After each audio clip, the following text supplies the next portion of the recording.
Joining me right now, the author of the bestseller Blackout. She is a political commentator, Candace Owens. Candace, it's great to see you this morning. Thanks so much for being here.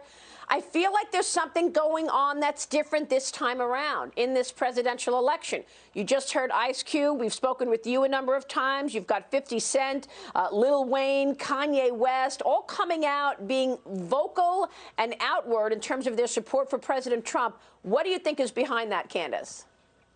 I think these are the pioneers, and I can tell you this. I wish, Maria, that I could speak out about all of the names of artists, A-list people, Black Americans. I'm talking about basketball players, hip-hop artists, singers that have come to me in private, but they will not be speaking out ahead of this election. So it is much bigger than you could possibly imagine behind closed doors. And there is something happening, and I've been calling it for the last 3 years. I said there was going to be a Blexit. I banked on it so hard. I started a 501c3 not-for-profit to speak to Black Americans about conservative principles. Time is up on the Democrat Party when it comes to Black America. You cannot come around every 4 years and say to Black Americans, you're a victim, you're a victim, you're a victim. We're going to help you. And then the second we put you in the White House, you turn around and pretend that we were never there. Here is the thing. The left wants to keep Black Americans impoverished, poor, and uneducated. This is why they're wiping the school system of hard academics and replacing them with this soft emotional conditioning, like, you know, Black Lives Matter, and we're trying to talk about white privilege. I don't want to talk about white privilege.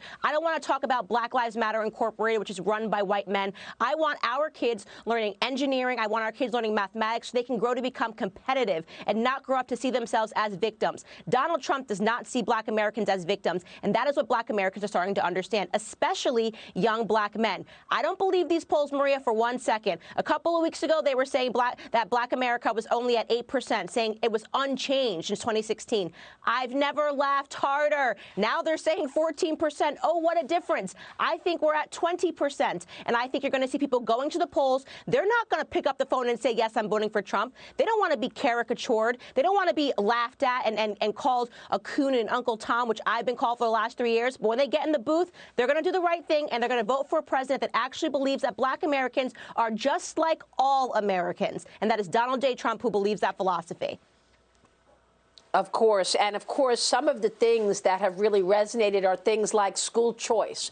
Right, Candace? I mean, you are the leading voice in this. Your Blexit movement has really resonated. Go through Blexit, what it is, and talk about school choice. We all want school choice. Whether you're Black, white, whatever ethnicity, you want to have the best situation for your students and the choice to ensure that those kids go where they're going to be treated best. Talk a bit about your movement. That is exactly right. We want school choice, Maria. Why should it be because somebody comes from a disadvantaged neighborhood that they have to go to bad schools? Why can't parents make the decisions to take their children, regardless of their skin color or their economic background, to better schools, to more competitive schools, to make sure that they have a good academic future? Instead, what the left has done is they built this beautiful welfare system. They make sure they impoverish you, then they send you to these poorly run school systems that are not teaching your kid anything. I mean, even what we're talking about in California, they're saying we're not even going to let you flunk Black kids or give Black kids D's. That means they want Black kids to perform badly, and they just want to pretend and give them passing grades. They love an ignorant class. They want us more and more ignorant, more and more emotional. And I have called times up on it. You know what, Maria, they laughed at me when I came on the scene and I said Blexit. I will never forget the way that I was caricatured in the media. They are not laughing anymore. They are fearful. My book has been on the New York Times bestseller for the last 7 weeks, and they've been trying to make it seem like it's not happening. No, it is definitely happening. I've been in those neighborhoods. I've hosted those Blexit events. I have Black Americans writing to me all the time saying, thank you so much. And here's what they say, Maria, thank you so much for giving me my life back. And that means so much to me, and I'll tell you why, because that's what I felt like when I started embracing conservative principles. I realized that my entire life had been taken from me, an entire lie, Machiavellian scheme from the Democrat Party. It is time's up on the Democrat Party. I'm calling for a blackout. I'm calling for Black Americans to wake up and vote for Donald J. Trump, take our futures back. And I'll disagree with Ice Cube on this one point. We don't need more government handouts. What we need is to do things on our own. We are capable of doing things on our own, but we have to be awake to the lies of a Democrat Party. We do not need more government assistance. We need our families put back together. We need a stronger education system, and we need to be looked at the same as every single person in this country. We are Americans first and foremost.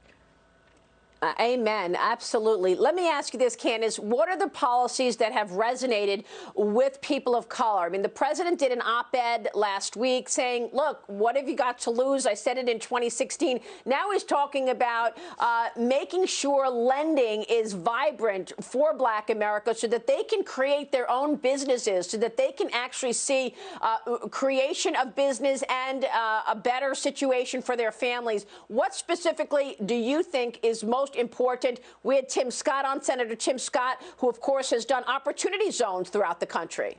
Absolutely. Absolutely. Entrepreneurship is the name of the game, making sure that we don't have all of these government regulations. If I have an idea and I say I want to start a business, and then you find out that you've got to get, there's all of this thick layer of government regulations so you can't do it, that de-incentivizes entrepreneurship. Entrepreneurship is what makes America great. Being able to have an idea to go out there, to maybe not have a college degree and have to be brainwashed in these Marxist totalitarian camps at universities and say, you know what, I want to go out and I want to take a chance on myself. And that's what Donald J. Trump believes in. That's why he's been erasing regulations. And as I said, this isn't something that just helps Black Americans. It helps all Americans.